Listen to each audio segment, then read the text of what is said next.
Hello, everyone, and welcome to episode 21 of the 240p Club. Yeah, we're legal, bitches. Yeah. It means you can buy us all shots. Yeah, which one of you handsome boys out there is going to buy me a shot? Not me. Oh, thank you. That was really nice. I was completely counting on you. I'm sure you were. I let you down again. Wouldn't be the first time. Yep, that's what I've heard. Oh, no. Oh. Anyway, what are we discussing today? It's our 21st episode, so yeah, we were kind of hoping we weren't going to run out of topics, so we decided to figure out like a topic for this podcast. And as all good plans of the 240p Club, it went horribly awry. And we came up with obscure games from well-known franchises. Which is true. These are games that either did not sell like their predecessors did, or were just shameless cash grabs. The funny part is we actually came up with the topic for this episode by just discussing, going off tangents, as we usually do. And, one of the tangents included Snake's Revenge for the NES, which is a sequel to Metal Gear. And then we got thinking, no one really gave the Metal Gear franchise a second thought until Metal Gear Solid came out, so why don't we talk about like some of these franchises that are so big, but then they have these games in the franchises that no one really knows about. I mean, everyone knows about the first Metal Gear, but everyone forgets that one for the NES. And I believe there was a Game Boy one as well that everyone just completely forgot exists. And of course, there was Metal Gear Acid for the PSP, which first of all, nobody owned the PSP, and second of all, it was a card game. Oh, God. Yeah, that was a big trend back in like the early 2000s. Like everyone wanted their own card game, because Pokemon cards got really big thanks to that franchise. So everyone wanted their own card game. You had Yu-Gi-Oh, Final Fantasy put a card game into Final Fantasy VIII, and henceforth card games were the big thing for a little while. I think one of them that really stood the test of time was Magic the Gathering. Magic the Gathering was one of the originals. Wizards of the Coast, who started Magic the Gathering, actually made so much money they were able to... they made Pokemon as well. So they made so much money through Magic the Gathering and Pokemon, they were able to buy from Gary Gygax, the Dungeons & Dragons franchise. And now anything like fantasy-based is basically Wizards of the Coast. I'm not sure. I think they may own a stake in the Shadowrun franchise as well. So, those card games kind of made some companies a lot of money, but they're not exactly obscure now.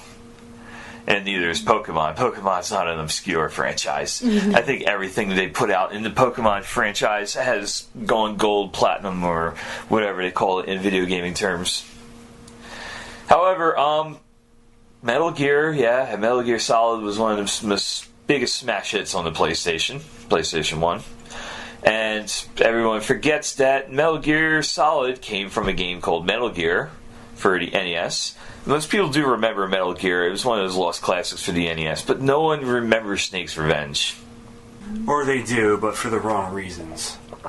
Yeah, what are those reasons, Ray? First of all, it took the focus away from stealth. Even though there is stealth in the game, the focus really is more on action.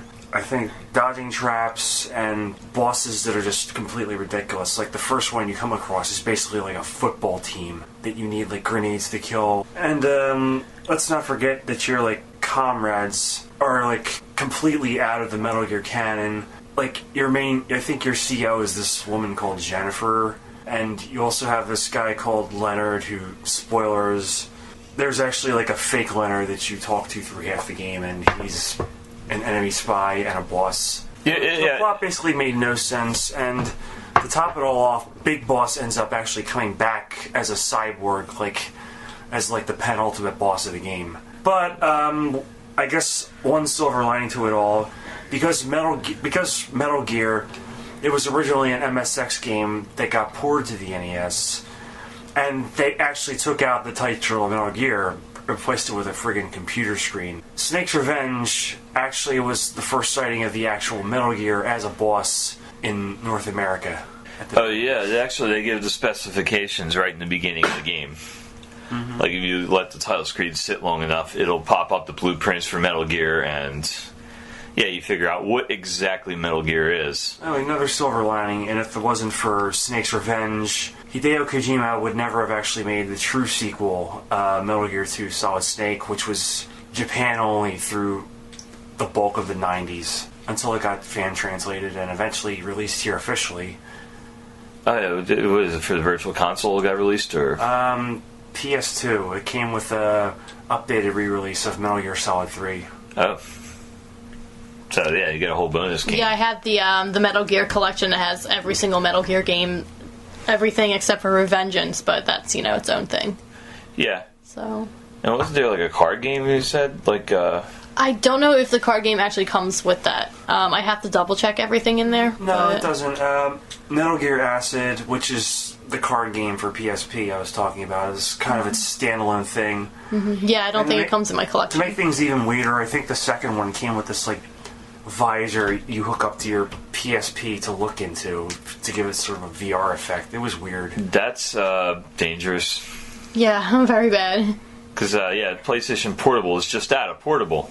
This is right before smartphones really took over the world, so if you had a PlayStation Portable, and you're staring at this in, VR goggles, you're going to walk straight across the street and not be paying attention. Mm-hmm. And in a big city, that's dangerous. Very much so. Yes. It got us thinking, actually, this franchise, got us thinking of some other titles in popular franchises that didn't quite pan out or just were obscured by, let's say, the sands of time in this case, because some of these games were actually well received when they came out and well worth tracking down, but people forget about them these days because something either overshadowed it or people just plain forgot about them. We mentioned the Street Fighter franchise, actually, among us. Street Fighter 2 was one of Capcom's most popular games ever released. It took arcades by storm. It was ridiculously popular. It coined the term Street Fighter clone, which described absolutely any arcade fighting game made after Street Fighter. And the funny thing is, Street Fighter 2 wasn't, as the name implies, was the second game in that series. The first game being Street Fighter, which everybody forgets about. You mention Street Fighter 2 to anyone these days, they'll instantly have an image in their head of Street Fighter 2. You mentioned Street Fighter 1, a lot of gamers don't even know this exists. Yeah, it was fairly obscured after a while, or it was fairly obscured. Street Fighter 2 definitely overshadowed it. That's the thing. I remember Street Fighter 2 coming out, a little bit after it came out, obviously, because, the hype machine, it took a while for it to reach us, but, it was already out in arcades by that point. But Street Fighter 1, keep in mind, my arcade experiences in the 80s as a little kid were basically, going to a shore town, going to a beach town and playing, whatever arcade games were available. The original Mario Brothers being an early standout. Of course, I was a little kid, so a lot of these games I didn't play as a kid, but did eventually play arcade ports on the NES. Yeah, Mario Brothers was one of them. The original, the puzzle game Mario Brothers, Donkey Kong, of course. 87. I don't really. Obviously, Ghosts and Goblins was out then, but I don't really remember a whole lot of arcade games around 87. I believe Double Dragon was one in 87, but again, Street Fighter came out among this horde and.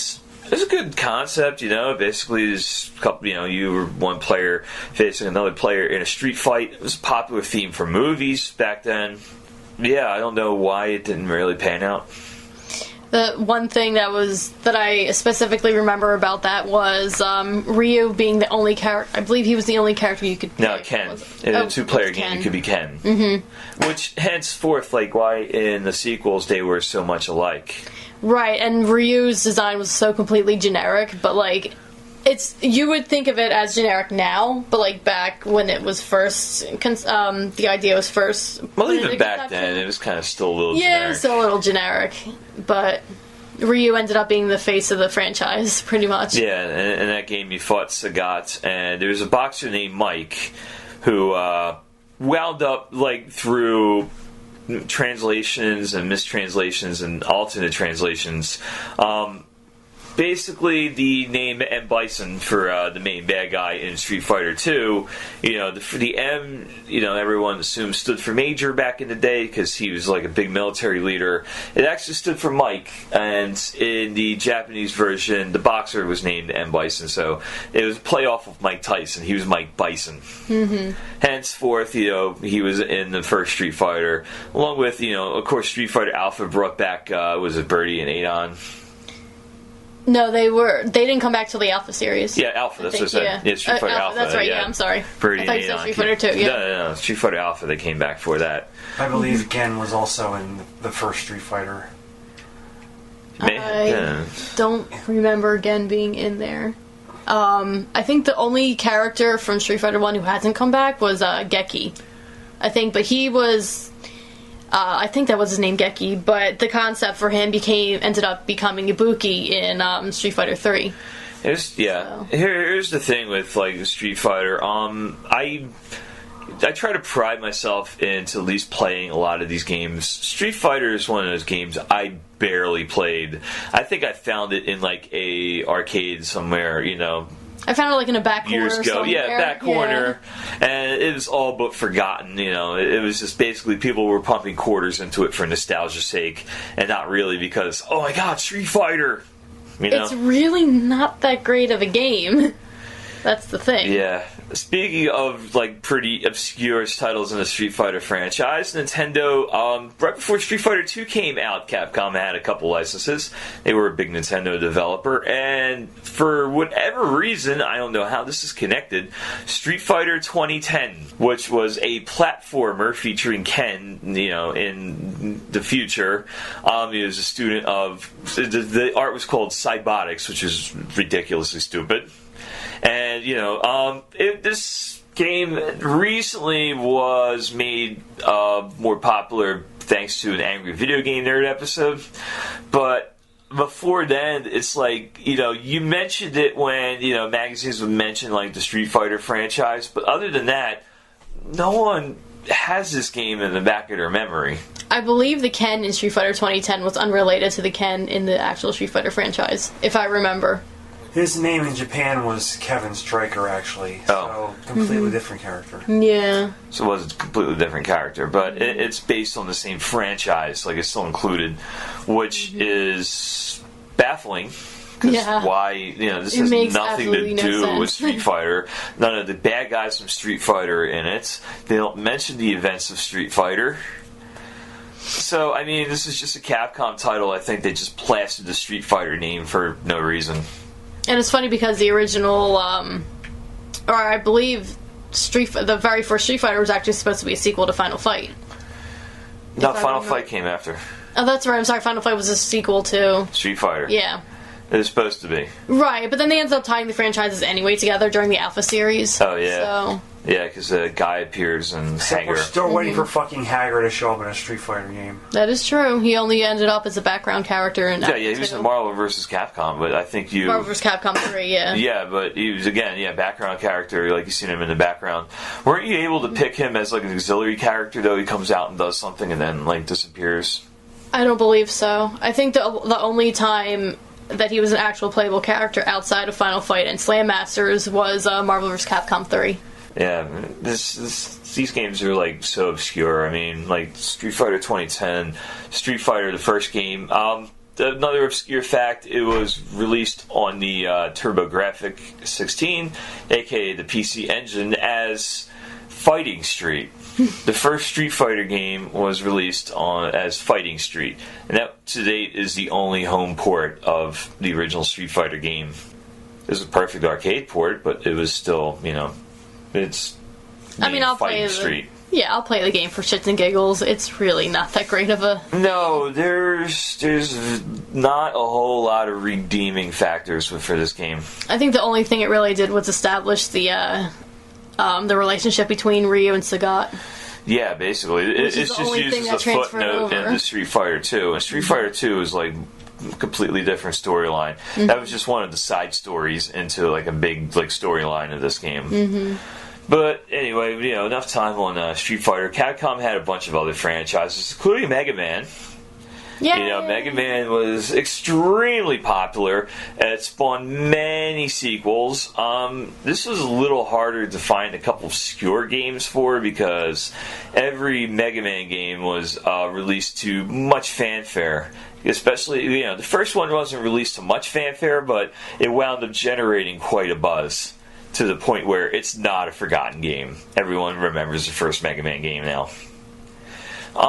If you want to go obscure with Mega Man, they did release a really crappy sports title called Mega Man Soccer for the Super NES, which is laughable because, well, number one, the password system in this game was ridiculous. I think it was like a 15 by 15 grid. Like how the NES, the Mega Man passwords were all like dots, like red dots. You go into the grid, but usually those were like by 5 by 5 or 6 by 6, something like that. I think the most complicated password was in Mega Man 3. Mega Man Soccer had the most ridiculous passwords. They were a pain to write down. You were better off just taking a picture with a Polaroid camera with the flash off in order to save these passwords. Back in the day. And the game wasn't that good. The game mechanics were kind of stupid, considering, when this game was released, all the awesome soccer titles that were already out there. This one's just a shitty cash grab. It's just something that they plastered Mega Man's face on. Yeah, they plastered Mega Man's face. It had a team of Mega Mans. And then, a bunch of popular bosses, you played their teams. And then once you beat them, one of their players joins your squad. So you could substitute out, a Mega Man's for, all his boss characters. And they had, a special shot. Each one, they had 2 special shots per game. And, of course, you wound up fighting some of the boss characters, which meant you played them, and they were immune to your special shots and a lot tougher. This game was terrible. This game is obscure for a reason. No one remembers Mega Man Soccer for this very, very reason. Because it was terrible. It was awful. It was bad. It's a cute concept, but yeah, sometimes cute concepts don't always translate well to actual real time.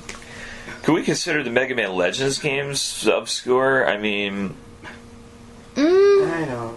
I think so.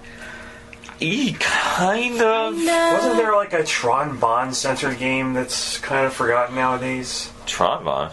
Huh? Yeah, one of the main characters from Mega Man Legends. Yeah, Tron Bond showed up in Marvel vs. Capcom 2, if I remember.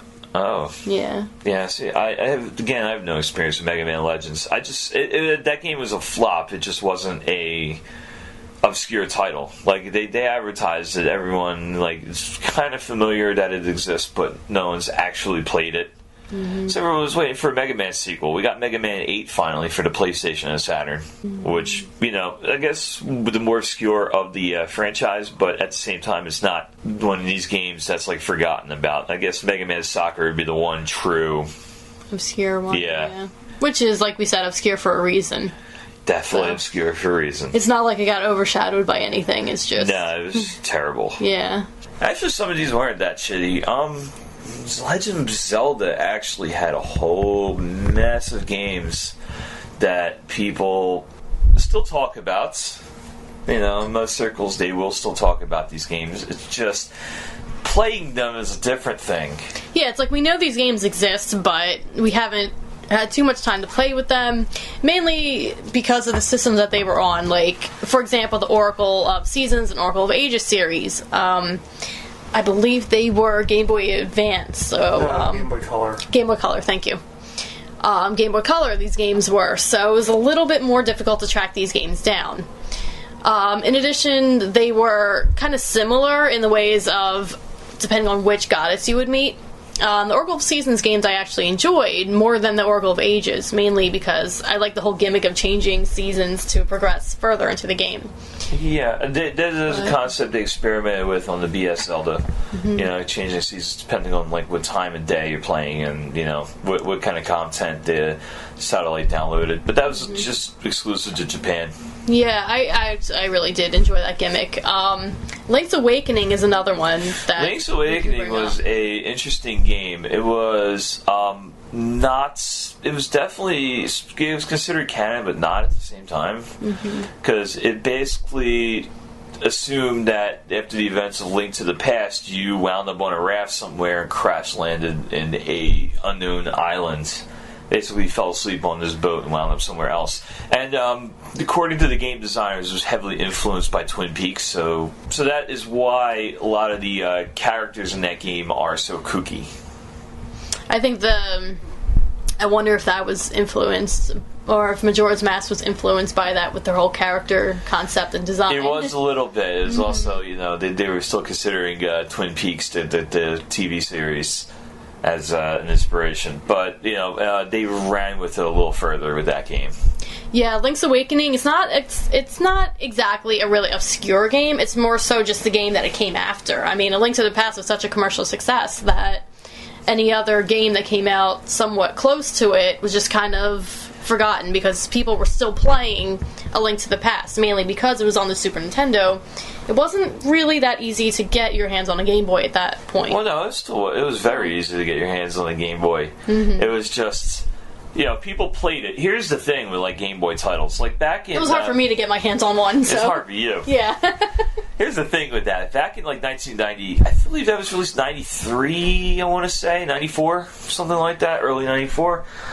Back in 93, 94, you know, Game Boy was extremely popular still. Nintendo, that system lasted a long time. You know, a lot of the games for the 16-bit systems, they had some sort of port over to the 8-bit, the Game Boy as well. So, you know, Game Boy lasted forever. The hardware lasted forever for the system. It was just, when we're looking at stuff like through the 2017, it's like a lot of these games didn't quite last 20 years as opposed to, you know, just a couple years. So when everyone talks about the Zelda franchise in 2017, they're mentioning, you know, Link to the Past, obviously. They'll mention the first one. They'll mention the second one half the time. And then, you know, it kind of skips right to Ocarina of Time. Like, you know, Link's Awakening kind of got a little forgotten in that. I think Majora's Mask also suffered from that, mainly when around when it first came out. Now, so it's definitely more so known. In fact, some people will even say that it's better than Ocarina of Time and more popular than Ocarina of Time. A lot of people like that game better than Ocarina of Time. Mainly because they're so unconventional from the typical Zelda game. Yeah, yeah. More so mini games, the characters are and it kind of brought out what the Nintendo 64 was capable of, really. Like, more so than Ocarina of Time. Yeah. Although Ocarina of Time was, you know, a classic to this day. Like, people, like, not even alive during the N64 era, you know, or just, like, little kids will play this game still to this day with fond memories. Oh, I enjoyed Ocarina of Time very much. Speaking of Zelda, there's a couple other Zelda titles that were pretty obscured over the years. Anyone remember Four Swords? No. Barely. Four Swords was I guess a port? Be honest with you, I don't remember it clearly enough to begin with for myself. It was a port of Link to the Past that came with a second game, which was made exclusively for Game Boy Advance. If you had 3 other people who also had this same game cartridge and Game Boy Advance, you could link them all together to get like a 4-player Zelda game, which was like completely new and unique. Yeah, each Link had a different outfit on, so you could tell them apart, etc., etc. And you would need all 4 players to move certain obstacles. And then what was the GameCube game that came from that? That was Four Swords Adventures, and it was basically a sequel. So there was Four Swords and then Four Swords Adventures. And I believe Adventures was actually slightly easier to get into because you only needed the one disc. Oh yeah, and the GameCube's main gimmick was it had 4 controller slots right on the front. You didn't need an adapter, so... I believe that came with the Ocarina of Time Master Quest. I think it was. Oh, yeah.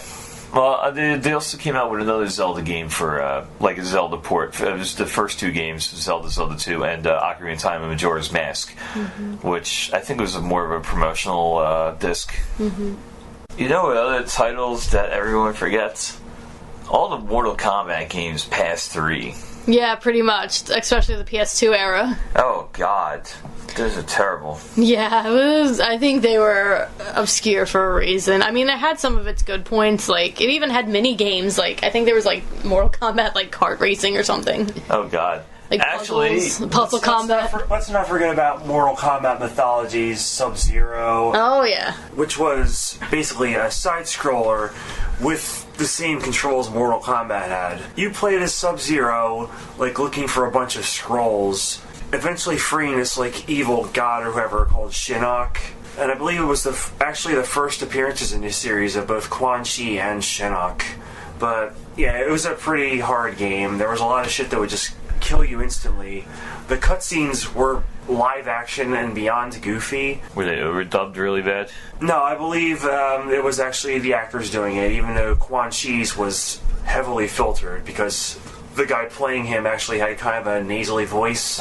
So they had to, like, Cookie Monster it, sort of. Speaking of obscure fighting game titles, anyone remember Puzzle Fighter? Me! I love Puzzle Fighter. Yeah, Puzzle Fighter wasn't a fighting game, but it was a puzzle game based on the Capcom characters. Namely, you see, every time I think you complete a line or whatever it is in there, you see Ryu do a Hadouken and knock the line off, or like something cutesy like that. They're really like cartoony style. They're like cartoon chibi designed. It's really cute. It was a couple Street Fighter characters. I think it was Ken, Ryu, Chun-Li, and Sakura. And then I think it was Senko, Morgan, Felicia, and Donovan from Darkstalkers. Yeah, so it was basically everyone knows about Tetris, Dr. Mario, you know, all those games. Nintendo basically made a fortune with puzzle games. Sega had Columns, which is a fortune, you know. Then eventually had Dr. Robotnik's Mean Bean Machine, which after a few years of obscurity, that kind of brought the puzzle game genre back into like the mainstream.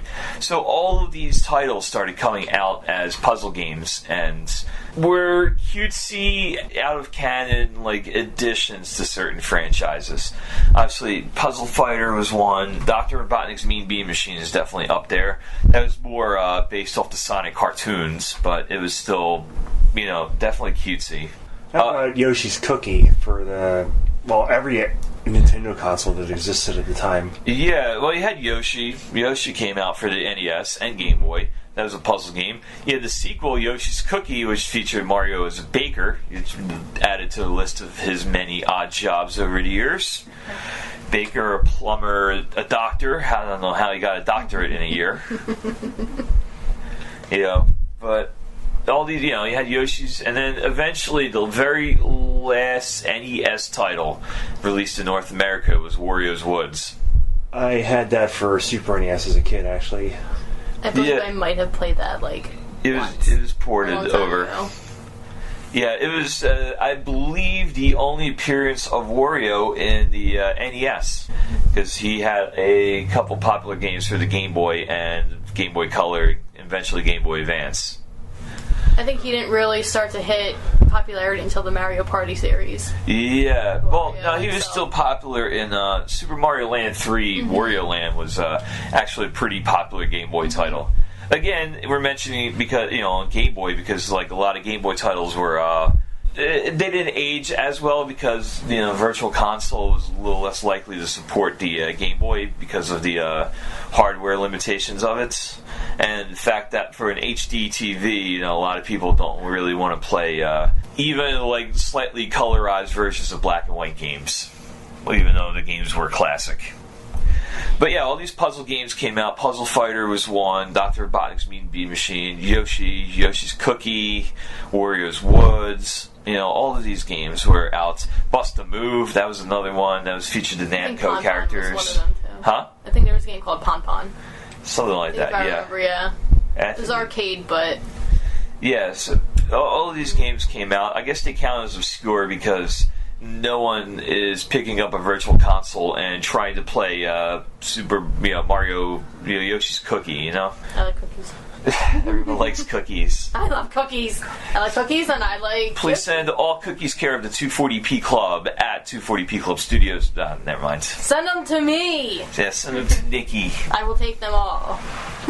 Yeah. Speaking of fighting games, and we did mention Street Fighter. Did also mention Final Fight. One, I guess you could call it obscure, was Final Fight Revenge, which is like a Street Fighter version of Final Fight. What system is that for? God, I don't even. See, it's so obscure. I don't even remember what it was. Is that PS2? I don't think so. I really, honestly, do not remember. I just remember it was like Street Fighter. It had like cinematic battles, cinematic endings. Well, not cinematic battles, cinematic intros and endings as well. Here's the thing with that. The Final Fight series is pretty much over at that point. After Final Fight 3 came out for the SNES. You had Streetwise, which kind of tried to capitalize on Fight Club, and it's pretty much a video game interpretation of Fight Club. Yeah, failed miserably. Hey, I liked it. Revenge was so obscure we don't even know what system it's for. Yeah, I think it did bring up some storylines that carried over to the Street Fighter franchise, like Cody being in jail and all that. But the reasons why he was thrown into jail was many different reasons. So I think even Capcom itself hasn't really stuck to one story. As Capcom is good for, like, yeah, not pretty much to canon. No, they never do. Yeah, here's the thing with some of these franchises. I'd like to not mention the games that basically killed off a franchise. Like Breath of Fire, you had Breath of Fire 4, came out, and then after that you had a really crazy first-person shooter-ish type sequel to it that came out for PS2. Yeah, exactly like you're looking at, you're looking at the microphone right now, like, what the fuck is he talking about? And it's very true, because it's like, I literally had to look this up, like, is there a sequel to this? And apparently it was a radical departure from RPGs. It was really stupid.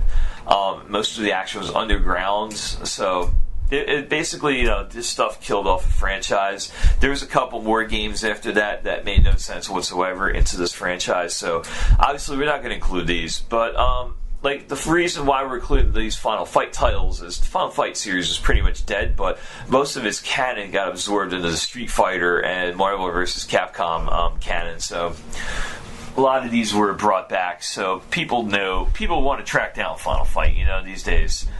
It wasn't like Mortal Kombat where no one really gave a shit about Mortal Kombat until Mortal Kombat 9 came out again. After like the Mortal Kombat 3 and Ultimate Mortal Kombat 3, no one had any interest in playing this game really, except for nostalgia purposes, until they announced Mortal Kombat 9. So it's a similar situation. Once these characters wound up in Street Fighter and people gave a shit about them again, we could consider some of these games obscure. Breath of Fire series you could consider obscure, but Capcom is still dropping the ball with it. We don't even know what they're doing with it. So yeah, I think the closest thing that Capcom is talking about is considering putting either Ryu or Nina or Kat into Marvel vs. Capcom Infinite. Yeah, which people will research where they're from, but at the same time, it's like, why bother at this point? Because they've butchered that franchise so badly. Well, some of them, Super Smash Brothers for the GameCube, when they introduced the Fire Emblem characters, Marth and Roy, into the game, people went back. Like, for me personally, I had no idea what the heck Fire Emblem was at that point. I'm still kind of getting familiar with the series. I'm getting familiar with the characters and the multiple games within that series. But because the characters Marth and Roy were introduced in not Marvel vs. Capcom, sorry, Super Smash Brothers Melee, people went back and researched where these games came from. Yeah. Here's the thing, too. There's a lot of these franchises were the Super Smash Brothers, etc. A lot of these were off canon. I hate to say, like, canon, off canon, on canon, whatever. It's just a fun concept, for RPGs, like, it's just, off canon, on canon is pretty important, or else, sometimes the franchise will just go straight to hell. That's why it worked with Final Fantasy, because I liked Chrono Cross. It wasn't Chrono Trigger, but it was still its own little thing. Yeah, but that's the thing. Like, games like that kind of obscure fan theories about some, like, certain aspects of the storyline, which is more important for an RPG than most other genres. As you were saying with Final Fantasy. Yeah, exactly. Like, the thing with Final Fantasy is that none of the games were linked to each other. Except for X and X2, that... And the 13 series. Yeah, the 13 series. But they were all linked together. But otherwise, Final Fantasy VI has nothing to do with Final Fantasy VII except similar battle systems and a character named Sid. Otherwise, they have nothing to do with each other. Yeah, I think Sid is like a reoccurring character every game. Every game has a character named Sid, and chances are if you meet a Sid, you're going to get an airship soon after. So, there's... Final Fantasy kind of escaped it by doing that.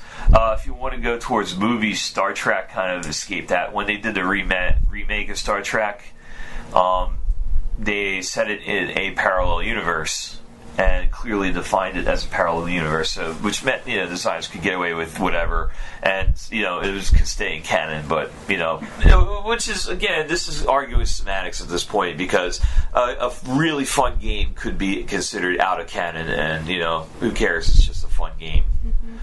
But for some of these titles, like, to be considered, storyline is kind of important if you want, because sometimes people will just go, this has a stupid storyline, no matter how good the game mechanics are, and say, hell with it, I'm not playing this game. Hey, speaking of Final Fantasy, anyone remember Final Fantasy Mystic Quest? There is a very good obscure title, Mystic Quest.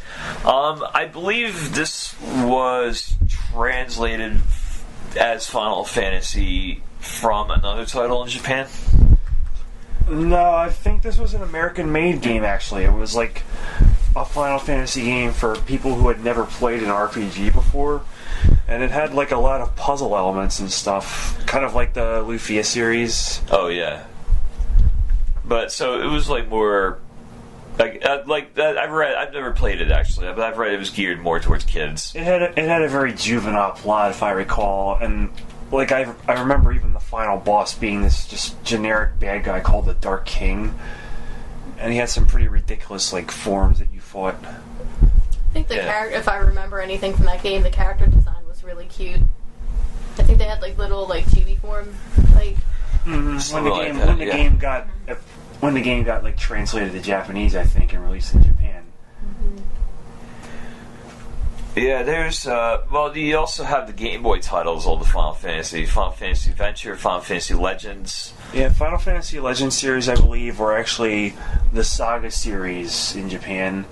Like, there was Saga 1, 2, 3 on Game Boy, which got translated over here as Final Fantasy Legend. There was Romancing Saga on the Super Famicom, which never saw the light of day in America, except when they ported, like, the first Romancing Saga to PS2, and that got translated over here. And then there was Saga Frontier, which is probably the most famous, like, game with the Saga name to be released in North America.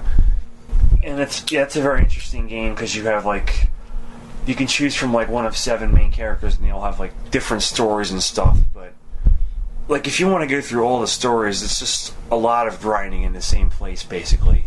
Oh, yeah. For all characters. Yeah, basically back in the day, those were released as Final Fantasy titles because that was the name most RPG fans knew. So, in order to, if you release a game called Saga, for Game Boy, people would be like, what? You release, as Final Fantasy Legends, people will, flock to it.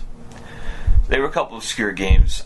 There's a couple, like, Game Boy had a few titles that were kind of obscure. They had a translation of the NES version Bionic Commando, which for Game Boy, which was, I've never played. Blades of Steel, that was another one they translated. And of course... how about the sequel to Kid Icarus? Does that count? Yes, because I don't even remember the sequel to Kid Icarus. Mm-hmm. I think...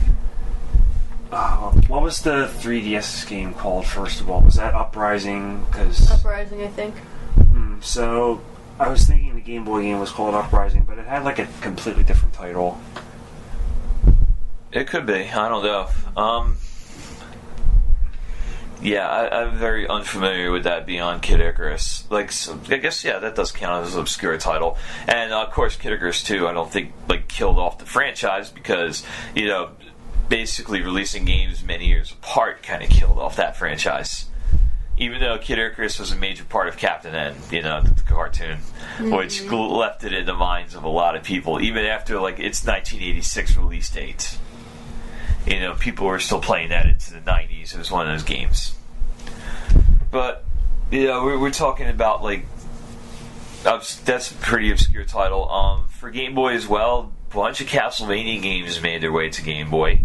Everyone actually remembers the two Castlevania games, but no one remembers Kid Dracula, which was a cutesy... Yeah, Ray does. And apparently it was a really good game. This is one of those games that's really good, well worth tracking down, but no one remembers. I didn't even know it was tied into Castlevania until years later. Yeah, no one did. Like, they never marketed it as a Castlevania game. They just marketed it as Kid Dracula. Apparently, it was a sequel to a game that was released for the, was it MSX, I believe? No, it was Famicom. It was the actual Famicom. Mm-hmm. Yeah, so it was just a sequel locally translated from an obscure Japanese title. Speaking of the Castlevania series, there's a lot of games. MSX, the aforementioned system, had Demon Castle Dracula, which was, it came out a month after the Famicom version of Castlevania. Which I believe was actually a disc system game in Japan. Like, it had a save screen and everything. Yeah, they... definitely released it's definitely different. Like, they had a bunch of different technology over there in Japan that we haven't seen the light of day of. So obviously the most famous example being Castlevania 3 had a ridiculous sound chip, for Japan, if you ever played the Japanese version. In America, they had to scale it down because the NES hardware was definitely a little weaker than the Famicom versions. Yeah, they left no room for expansion chips. No. So, yeah, that's an obscure fact, but obviously everyone knows Castlevania 3. But Kid Dracula is one of those, cutesy titles for Game Boy that no one remembers. That's part of the Castlevania series and well worth playing, really. Trying to think of some other games. What else can we think of? Star Fox 2. Star Fox 2, yeah. I wouldn't necessarily say it's very obscure, more so it's more infamous because the game was never released. The problem was they were thinking about it, they were considering it, they were just about to finish making it until Nintendo approached the Star Fox team and said, look, we're done with the Super Nintendo, we're moving on to Nintendo 64. So they pretty much scrapped everything for the for Star Fox 2 and then just moved on to the 64 and kind of remade, quote-unquote, remade Star Fox. I think it's safe to say the last major hit on the Super Nintendo was around that time, Mario RPG. Mm-hmm. That after that came out, it was basically the death knell into the Super Nintendo. Although they still released games up until 1998. That system was alive. It was not well, but it was alive. I think Street Fighter Alpha was one of the last. Street Fighter Alpha 2. They ported Street Fighter Alpha 2 over there. Mm-hmm.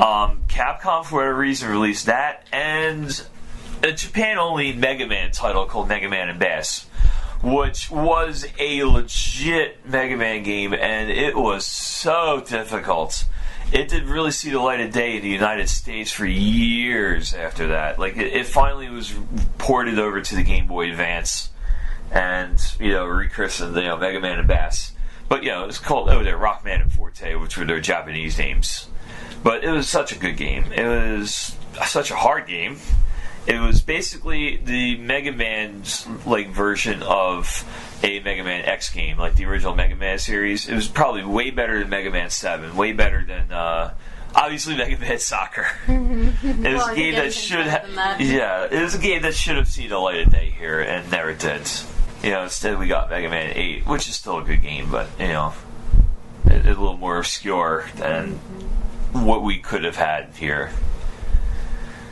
So anyway, I guess that concludes our obscure games. I know we missed a whole bunch that we will think of later on and go, oh, we should have included that in the podcast. Do you have any that you'd like to discuss with us? It's good segue into plugging our websites. Yes, 240pclub.com, facebook.com/240pclub, Twitter @240pclub. I try to update that daily.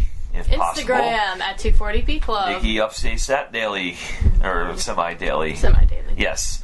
You also have YouTube. YouTube's @240pclub. At Twitch, we have a Twitch account, 240pclub, that is horribly underutilized.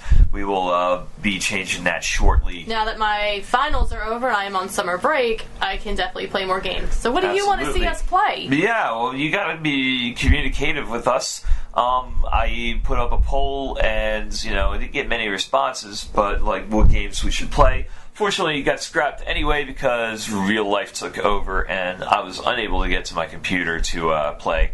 But a playthrough of Mighty Final Fight is in the works. It will happen shortly. It will. Yes. Once I get a little better at it.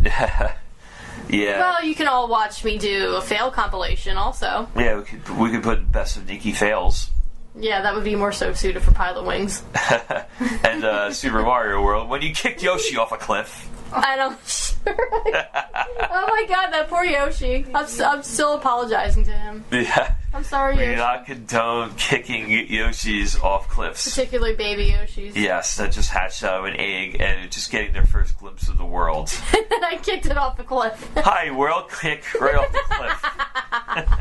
It's like in Hitchhiker's Guide to the Galaxy when these nuclear missiles somehow turns to a sperm whale miles above the Earth, above the planet is called Magathera, and it winds up falling to the ground. It has to basically get acquainted to life in 40 seconds before it smacks straight dab into Earth and dies. Which is hilarious scene. Mm-hmm. If you've never read those books, by all means, please read the books. And don't kick Yoshis off cliffs. Yeah, and don't kick Be Yoshis. nice. Yes. So, anyway, we have some future plans. We have some future charity runs, actually, we're discussing. We'll reveal more of that when we get closer to it. This is still a couple months in advance. But, hey, if you guys want to donate, let us know. We'll set something up. And you'll have more details well ahead of time before we actually do this. Also, we have a few other podcasts planned for summertime since in the northern hemisphere here, the weather's getting a lot nicer. We have air conditioning on now, and we have a lot of beach days planned. Let's just say. So, the 240p Club will be active. We'll be filming some live stuff. And, all those aforementioned websites. Tell us what you want to hear, what you want to see, what you want us to cover. All in the 240p era, we will do our best to accommodate. So, from all of us here at the 240p Club, I am Metallic Joe. I'm Nikki. And I am Ray. And we will see you later. By the way, happy birthday, Falloon. Yay! Happy birthday, John!